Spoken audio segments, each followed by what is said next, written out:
In 2001, AI was released. It was originally the brainchild of acclaimed director Stanley Kubrick, but in the wake of his death, Steven Spielberg made it. And the two completely different voices that went into this movie show, like, a lot. Sometimes it feels like it wants to be a Spielberg kids flick. Other times it wants to be a surreal and cynical Kubrick film. And clocking in at 2.5 hours, it's just hard to watch. Weird to watch and hard to watch. But that being said, even though the aesthetic of the film is muddled and bipolar, it is a film, and what's more, it's a film made by two people who are really good at making films.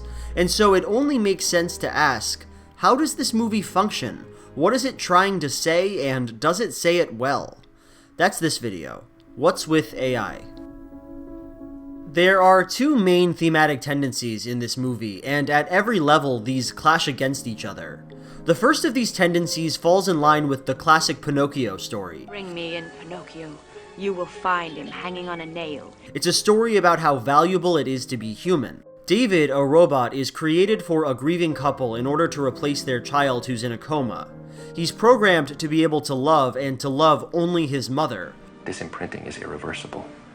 The robot child's love would be sealed, in a sense hardwired, and would be part of him forever. But when their sick son wakes up and returns home, they no longer need or want David. His mother abandons him, and he spends the rest of the movie trying to become a human so that his mom will love him again. So yeah, it's like a dark version of Pinocchio, and as such, much of the movie centers around how great it is to be a human. David spends the bulk of his time talking about how much he wants to be a person, ceaselessly journeying after the love that only humans can experience. Please. Please.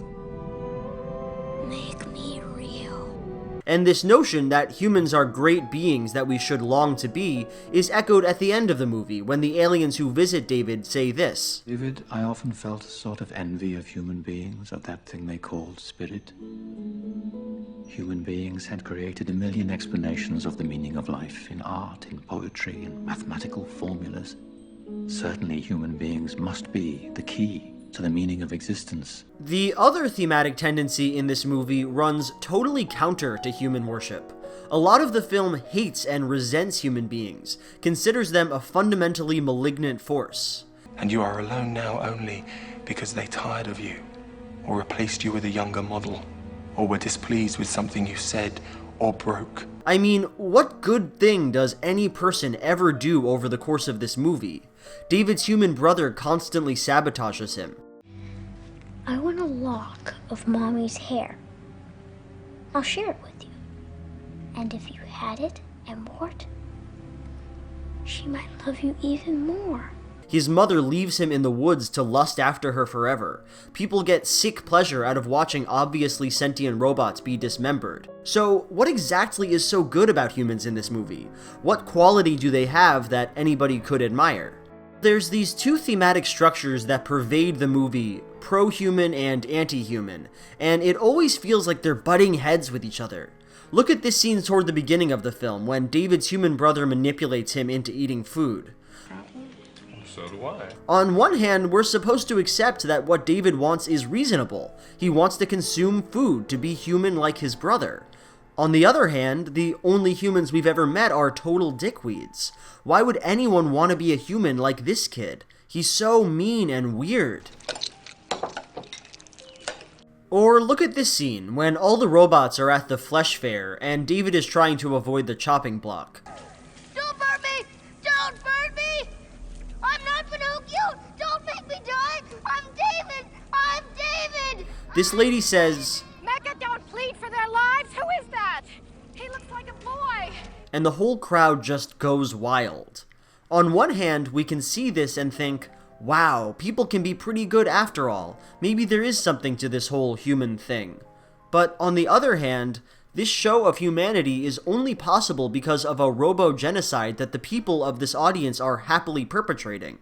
She says, Becca, don't plead for their lives! But that isn't really the case. Robots often fight to stay alive in this movie. Did you kind of shoot me over the propeller thing?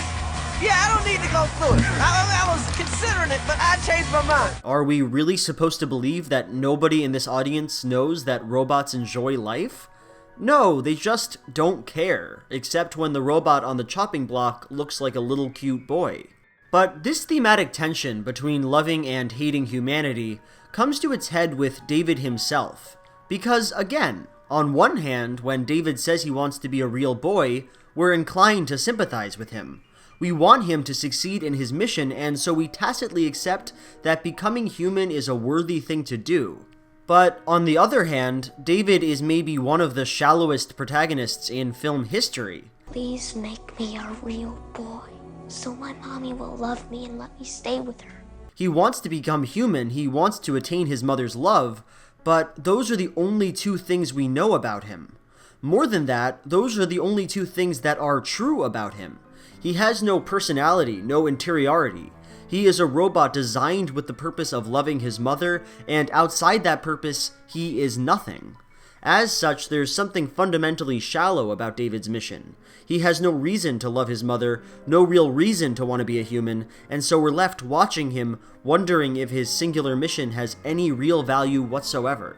If we're going to try to understand this thematic tension in AI, why it's there, the role that it serves, it makes sense to look closely at Pinocchio, because AI takes so much from that movie.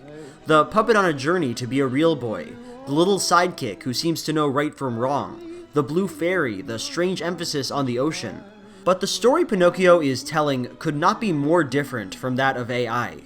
More than anything, Pinocchio is about a little wooden boy who needs to internalize a code of ethics. The movie starts with a sentient block of wood who has to make mistakes. He skips school, lies, drinks, smokes, and he has to learn from those mistakes the right way to be a person. In the end, when he acts brave, truthful, and unselfish, he gets to be a real boy. Implicitly, Pinocchio claims that what makes people special is their ability to know right from wrong, and their ability to do good. AI diverges from this message completely. Where Pinocchio spends the whole movie learning and experiencing and developing a knowledge of how to act morally, David learns nothing in the film. He discovers nothing new about himself, and fundamentally, he is nothing. Where Pinocchio acts selflessly to save his father from the belly of a whale, David is a being of pure ego, only concerned with his own desire. She's mine. And I'm the only one. I'm David! And as I've already shown, any attempt to frame the quest to be human in a positive light is immediately juxtaposed by the awfulness and cruelty of human beings. If Pinocchio answers the question, what is great about human beings, with the human capacity to act morally, AI answers this question with a great absence, a protagonist who has no personality, who struggles in a world without kindness. And that's the tension of the film right there, right? There is no clear reason why people are valuable or good, at least not within the film's imagination, but there is some inexplicable force that causes us to want to be people. AI is not about morals, it's not about compelling characters, it's not even about an interesting plot. That's what makes it so dull, so vaguely unwatchable. But the movie is sort of about that absence. The protagonist himself is an absence. In the last scene of the movie, David drifts off to sleep as the narrator says, "And for the first time in his life, he went to that place where dreams are born." And you can easily read this as the moment where David finally becomes a human, symbolically if not literally.